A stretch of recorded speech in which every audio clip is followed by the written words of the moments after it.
Hello बच्चों, आज हम समझेंगे एनिमल टिश्यूज़। पहला टिश्यू एनिमल टिश्यू में है एपिथेलियल टिश्यू। ये टिश्यू समझना क्यों इम्पॉर्टेंट है, समझो। हमारी बॉडी में बहुत सारे अलग अलग तरीके के टिश्यूज़ होते हैं। हर एक टिश्यू का अपना एक फंक्शन होता है।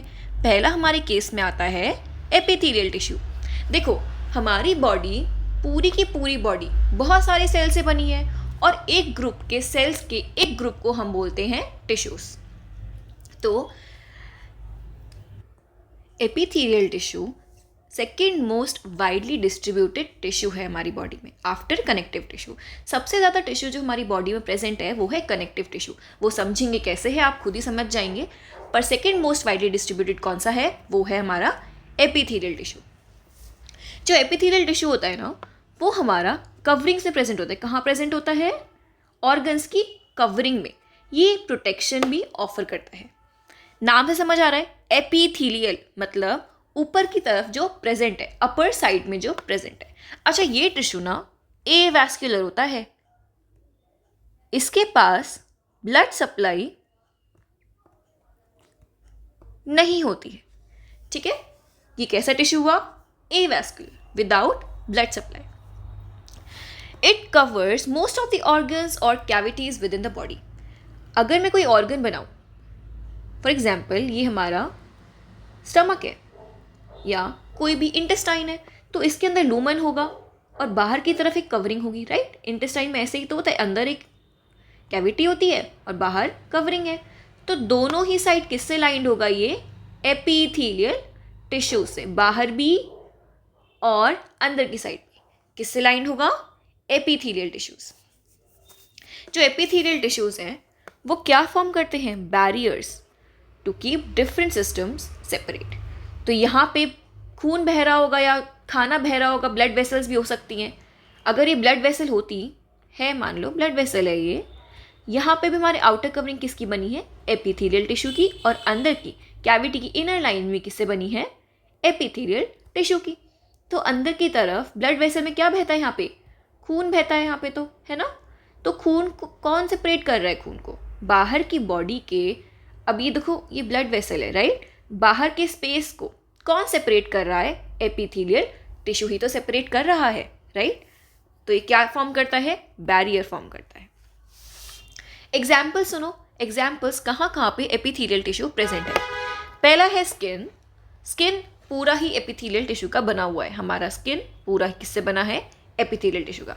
सेकेंड क्या है? लाइनिंग ऑफ एल्वियोलाई, जो यहाँ पे हमारी गैसेस एक्सचेंज होती है, वो एल्वियोलाई जो लंग्स में प्रेजेंट होती है, वो किससे लाइनिंग हो रखी है? उनकी एपिथेलियल टिश्यू से। Lining of mouth, lining of blood vessels, जैसे मैंने आपको यहाँ पे बताया, ऊपर बताया, और लाइनिंग ऑफ किडनी ट्यूब्यूल्स। और भी बहुत एग्जाम्पल्स हैं, यहाँ पे कुछ एग्जाम्पल्स लिखे हुए हैं। ये सब किससे कवर्ड है? एपिथेलियल टिश्यू से प्रेजेंट है। एपिथेलियल टिश्यूज ऑलमोस्ट हर ऑर्गन की लाइनिंग पे प्रेजेंट है, इनर कैविटी की लाइनिंग पे प्रेजेंट है और आउटर कवरिंग में प्रेजेंट है। अच्छा, अब इसके कुछ स्पेशल फीचर्स हम लोग समझ लेते हैं। एपिथेलियल टिश्यूज के जो सेल्स होते हैं ना, वो कैसे पैक्ड हैं? बहुत टाइटली पैक्ड है। ठीक है, कैसे पैक्ड है ये? बहुत टाइटली। इनको क्या रिप्रेजेंट कर रहे हैं? कैसे प्रेजेंट होते हैं? As a continuous sheet of cells. तो इमेजिन करो, मैंने क्या बोला? स्किन में हमारा क्या प्रेजेंट है? एपिथेलियल। अगर ये सेल्स टाइट ना होते तो कल को कुछ भी आता, हमारी बॉडी को पियर्स करके अंदर घुस जाता, राइट। पर स्किन के सेल्स बहुत ज़्यादा टाइटली पैक्ड हैं, they are very tightly packed. तो उस वजह से ये प्रोटेक्शन ऑफर करते हैं। ये स्किन है, बाहर से कुछ आया, it won't be able to get inside because of no intercellular spaces between the cells of epithelial tissues. तो हम क्या बोलेंगे? they have no intercellular spaces. intercellular spaces मतलब spaces in between the cell. ये एक सेल है, ये एक सेल है, there is no space in between. दोनों आपस में चिपक चिपक के प्रेजेंट है, तो they have no intercellular spaces. Now second, इनके पास कोई सीमेंटिंग मटेरियल भी नहीं है। There is no intercellular cementing material. That means cells के बीच में as such कोई मैट्रिक्स प्रेजेंट नहीं है। क्या प्रेजेंट नहीं है? They don't have any matrix present नहीं है इनके पास। They regulate permeability, exchange of materials. देखो मेन काम ना एपिथेलियल टिश्यू का क्या है, परमिएबिलिटी को रेगुलेट करना और एक्सचेंज ऑफ मटेरियल में रोल प्ले करना। जब भी कोई गैसेस एक्सचेंज होगा या बाहर के इन्वायरमेंट से बॉडी में कुछ आएगा तो वो किससे होके गुजरेगा, एपिथेलियल टिश्यूज से। ठीक है, ये डायग्राम समझो, एक एल्वियोलाई है, राइट, ये लंग्स का क्या है, एक एल्वियोलाई है। अब देखो ये जो सेल्स दिख रही हैं, इनर लाइनिंग ऑफ एल्वियोलाई पे क्या प्रेजेंट है, एपिथेलियल टिश्यूज। ये जो सेल्स दिख रही हैं किसकी है, ये एपिथेलियल टिश्यू की है, बिल्कुल चिपक चिपक के बिल्कुल प्रेजेंट है ये। और बाहर ब्लड वेसल देखो, ये भी किसकी है, एपिथेलियल टिश्यू की है, राइट। तो अब देखो, अब हमारी बॉडी से आपको पता है ना, कार्बन डाइऑक्साइड कहाँ जाता है, ऑक्सीजन हमारी ब्लड वेसल्स में आता है ताकि आगे जाके पूरी बॉडी को ट्रांसपोर्ट हो सके, डिफरेंट टिश्यूज़ में जा सके। और हमारी ब्लड वेसल्स जो कि पूरा कार्बन डाइऑक्साइड कहाँ से ला रही हैं, टिश्यूज़ से ला रही हैं, उसको एल्वियोलाई में दे देती ताकि बाहर वो बाद में नोज़ के थ्रू आउट हो सके। यही तो हो रहा होता है। तो ये एक्सचेंज, जहाँ पे एक्सचेंज हो रहा है, ये किसका है, एपिथेलियल टिश्यूज़ का है। तो एपिथेलियल टिश्यूज़ कहाँ रोल प्ले करेंगे, गैसियस एक्सचेंज में। Have I made my self clear. तो देखो, अच्छा एक और बात भी याद रखो, एपिथेलियल टिश्यू के नीचे हमेशा क्या होगा, कनेक्टिव टिश्यू होगा। तो और कनेक्टिव टिश्यू और एपिथेलियम के बीच में भी कुछ होना चाहिए जो दोनों टिश्यूज़ को सेपरेट कर सके, राइट। तो उसके लिए क्या प्रेजेंट है, एक basement membrane, fibrous basement membrane epithelial tissue को कनेक्टिव टिश्यू से अलग करती है। ठीक है, ये बात ध्यान रखेंगे आप। Now we move on to the types of epithelium. Epithelium भी बहुत तरीके के होते हैं। For example squamous epithelium. Squamous epithelium भी दो टाइप का होता है, simple squamous and stratified squamous. पहले हम समझते हैं सिंपल स्क्वैमस से। Simple squamous epithelium, exchange of materials में ज़्यादातर स्क्वैमस एपिथेलियम का रोल आता है, और simple squamous exchange of materials में ही काम आएगा क्योंकि बहुत पतला है, बिल्कुल पतली लेयर है एक सेल्स की। तो इसका मेजर काम कहाँ रहेगा, एक्सचेंज में। हमें कभी एक्सचेंज करना होगा तो हमें कोई बहुत पतली सी मेम्ब्रेन चाहिए, तभी तो डिफ्यूजन वगैरह सब पॉसिबल हो पाए, राइट। तो कौन ऑफर करता है ये में, simple squamous epithelium. Main role आप कैसे याद रखोगे, क्या है इसका, ट्रांसपोर्टेशन ऑफ मटेरियल। नाम से समझो, सिंपल है भाई, ये बहुत सिंपल है, इसके पास कुछ भी नहीं है, स्क्वैमस है, स्क्वीज करके मटेरियल अंदर की तरफ चला। जैसे याद रखो, बस याद करने के लिए बता रही हूँ कि स्क्वीज करके, सिंपली बस स्क्वीज करके सामान अंदर जाया जा रहा है झूल झूल के। तो क्या है ये, सिंपल स्क्वैमस एपिथेलियम। बहुत पतला है बेचारा, बहुत ही, आप इसको एक इमेजिन करो कि बस ये मतलब बहुत प्यारा सा बंदा है और इसमें बस हमें बस आराम से अपना मटेरियल अंदर बाहर करने को दे रहा है। ठीक है, एक छलनी की तरह आप समझ सकते हो, काइंड ऑफ, बट उसको लिटरल नहीं लेना, बस समझने के लिए। ओके, तो फिर इसमें क्या हो रहा है, ज़्यादातर ट्रांसपोर्टेशन ही हो रहा है। सेल्स आर एक्सट्रीमली थिन, इतने पतले हैं तभी तो वो पॉसिबल हो पा रहा है हमारा एक्सचेंज, अदरवाइज तो ब्लॉकेज हो जाता मटेरियल एक्सचेंज का। बहुत पतला है एंड फ्लैट। सेल्स कैसे हैं, चपटे हैं और बहुत पतले हैं। They form a delicate lining, बहुत पतली लाइनिंग वो फॉर्म कर रहे हैं। एग्जाम्पल क्या है इसके, लंग एल्वियोलाई। एल्वियोलाई पे क्या होता है, मैक्सिमम गैसियस एक्सचेंज कहाँ पे हो रहा होता है, एल्वियोलाई पे, राइट। तभी तो यहाँ पे कौन सा टिश्यू है, simple squamous epithelium. And lining of blood vessel, because blood vessel पे भी तो हमें एक्सचेंज करवाना है। एल्वियोलाई से कौन एक्सचेंज करेगा गैसेस को, ब्लड वेसल्स ही तो यहाँ पे कर रही थी, राइट। तो फिर क्या प्रेजेंट है दोनों में, ये डायग्राम याद रखो बस सिंपल स्क्वैमस के लिए, ठीक है। ये वाला डायग्राम याद रखो सिंपल स्क्वैमस के लिए, बस that's it. Lung alveoli and blood vessel. और आप जानना चाहते हो तो ईसोफेगस और लाइनिंग ऑफ माउथ में भी क्या प्रेजेंट है, सिंपल स्क्वैमस एपिथेलियम, बिकॉज वहां पे भी तो एब्जॉर्प्शन होना होता है, ठीक है। अब स्ट्रैटिफाइड एपिथेलियम समझो।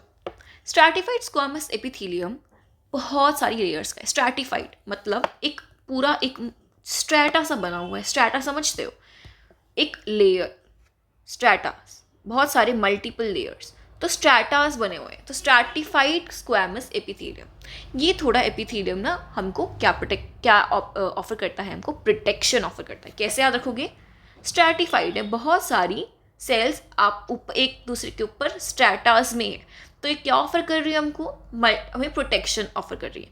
मल्टीपल सेल्स की लेयर प्रेजेंट होती है यहाँ पे, मल्टीपल लेयर होती है यहाँ पे, लेयर्स होती हैं यहाँ पे सेल्स की, ठीक है, arrange in many layers to prevent wear and tear, ताकि ये टिश्यूज घिस ना जाए। इसलिए किसका है ये, किसका बना है, बहुत सारी लेयर्स का बना है। हमारी स्किन है कॉन्स्टेंटली इन्वायरमेंट से कॉन्टैक्ट में आ रही है, कुछ ना कुछ हुए जा रहा है, कभी कुछ धूल लग रही है, कभी कुछ लग रहा है, तो मल्टीपल लेयर्स में हमारी स्किन हमको प्रोटेक्शन ऑफर करती है। इसका एक एग्जाम्पल, बेहतरीन एग्जाम्पल है स्किन, यही याद रखो। फिर आता है कॉलमनर एपिथेलियम। कॉलमनर से क्या समझते हो, लंबी लंबी सेल्स होंगी, कॉलम जैसी है ना, कॉलम हम पढ़ते हैं एक्सेल शीट में, कॉलम्स एंड रोज, तो कॉलम जैसी लंबी लंबी ये सेल्स हैं। अब इनका काम क्या है भाई, लंबी लंबी कॉलम जैसे तो सेल्स हैं, तो एक्सचेंज में तो ठीक है थोड़ा बहुत रोल प्ले करेंगे, मेजर रोल किसका प्ले करेंगे, इसमें कुछ ना कुछ भरा होगा, कुछ ना कुछ इनमें भरा होगा, तो अपने अंदर या तो भरवाएंगी, ये लंबी सेल्स हैं, ज़्यादा जगह है इनके पास, राइट, या फिर इनके अंदर कुछ भरा हुआ होगा वो निकालेंगी, या तो अपने अंदर कुछ सामान स्टोर कर लेंगी, एब्जॉर्ब कर लेंगी, फिर ब्लड में भेज देंगी, या फिर उसके अंदर कुछ सामान होगा, लंबी लंबी सेल्स से ज़्यादा सिक्रीशन ऑफर कर सकती हैं तो बाहर की तरफ निकाल देंगे, ऐसे याद करो। तो इसके दो मेजर रोल क्या है, एब्जॉर्प्शन, एब्जॉर्प्शन एंड सिक्रीशन। अब कहाँ पे प्रेजेंट है, मैक्सिमम बॉडी में एब्जॉर्प्शन होता कहाँ है, इंटेस्टाइन, स्मॉल इंटेस्टाइन में होता है, ठीक है। तो ये सेल्स कहाँ पे आपको दिखेंगी, स्मॉल इंटेस्टाइन की लाइनिंग पे आपको दिखेंगी, टॉल होती है, लंबी लंबी कॉलम जैसी सेल्स होती हैं, पिलर लाइक होते हैं, खंबे जैसी सेल्स दिखेंगी आपको। अच्छा, एक और बात याद रखेंगे, कभी कभार ना ये सेल्स अपने ऊपर एक अजीब से बाल बाल जैसे स्ट्रक्चर्स उगा देते हैं, जिनको हम बोलते हैं सीलिया। सीलिया क्या करता है, मूवमेंट में हेल्प करेगा, कल को कुछ चिपक गया, कुछ हमारी कहीं पे कुछ अटक गया, उसको आगे मूव करने के लिए क्या चाहिए, कुछ हम घर पे लगाते हैं ना, झाड़ू लगाते हैं, हमारी डस्ट ज़मीन पे इकट्ठी हो जाती है, तो हमको साइड करने के लिए क्या करते हैं, झाड़ू लगाते हैं, है ना, बालों से उनको साइड करते हैं काइंड ऑफ। तो यहाँ पे भी क्या हो रहा है, ये कॉलम जैसे सेल्स अपने ऊपर एक हेयर लाइक प्रोजेक्शंस को ग्रो करवा लेती हैं, उनको हम क्या बोलते हैं, सीलिया बोलते हैं। तो इस पूरे सेल्स का नाम क्या बन जाता है, सीलिएटेड कॉलमनर एपिथेलियल सेल्स। ये जो सेल्स होती हैं, ये सीलिया जो होती है ना, बहुत काम की चीज़ है, इन सेल्स के लिए काफ़ी काम की चीज़ है। ये कहाँ प्रेजेंट होती है, रेस्पिरेटरी ट्रैक्ट में। रेस्पिरेटरी ट्रैक्ट में कुछ भी अटक जाए तो बहुत बड़ी दिक्कत हो सकती है ना, चोकिंग हो सकती है, कुछ भी हो सकता है। तो ये सेल्स बचाव करती हैं, इन्होंने मॉडिफाई किया है अपने को इस तरीके से कि हम रेस्पिरेटरी ट्रैक्ट को फटाफट से क्लीन करते हैं झाड़ू की तरह। तो क्या करती हैं, ये रेस्पिरेटरी ट्रैक्ट में प्रेजेंट होती है, और यहाँ पे म्यूकस अगर खट्टा हो जाए, बलगम खट्टी हो जाए, उसको क्लियर करने में हेल्प करती है आगे की तरफ। तो ये सेल्स बहुत ज़्यादा काम की होती है। अब डायग्राम देख लो, देखो जैसे ये यहाँ पे मैंने शो करा हुआ कॉलमनर सेल्स है, इसके नीचे क्या होगी, बेसमेंट मेम्ब्रेन होगी, फिर नीचे क्या होगा, कनेक्टिव टिश्यू होगा। ये बेसिक हमारा टिश्यूज में डायग्राम होता है एपिथेलियम और कनेक्टिव का, ठीक है। और ये देखो ऊपर सीलिया दिख रहा है आपको, और ये क्या है, कॉलम जैसी सेल्स है, कॉलमनर सेल्स। तो ये पूरा क्या बन गया, सीलिएटेड कॉलमनर एपिथेलियम सेल्स। तो इसका लास्ट टाइप होता है एपिथेलियम टिश्यूज का क्यूबॉइडल एपिथेलियम। क्या होता है, क्यूबॉइडल एपिथेलियम। क्यूबॉइडल एपिथेलियम सबसे, देखो ये सेल्स कैसी होती हैं, क्यूब जैसी सेल्स होती हैं, ऐसे ऐसे, ठीक है, क्यूब जैसी मस्त सेल्स होती हैं ये। तो ये क्या ऑफर करेंगे ज़्यादातर, देखो घर हमारे किसके बने होते हैं, क्यूब से होते हैं ना हमारे घर। तो हमारे जो घर है हमें क्या ऑफर करते हैं, सपोर्ट ऑफर करते हैं। तो ऐसे याद रखो, ये सेल्स हमें क्या ऑफर करेंगी, मैकेनिकल सपोर्ट ऑफर करेंगी। कहाँ पे प्रेजेंट है, किडनी की लाइनिंग में प्रेजेंट है और सलाइवरी डक्ट्स में प्रेजेंट है।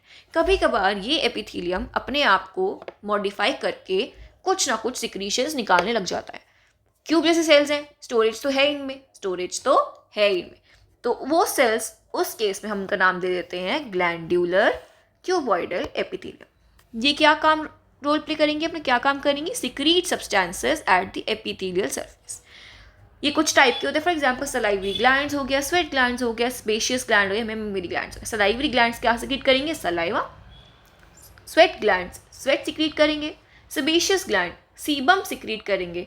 मेमोरी ग्लैंड्स मिल्क सिक्रीट करेंगे। तो ये थी टाइप ऑफ ग्लैंड्यूलर सेल्स।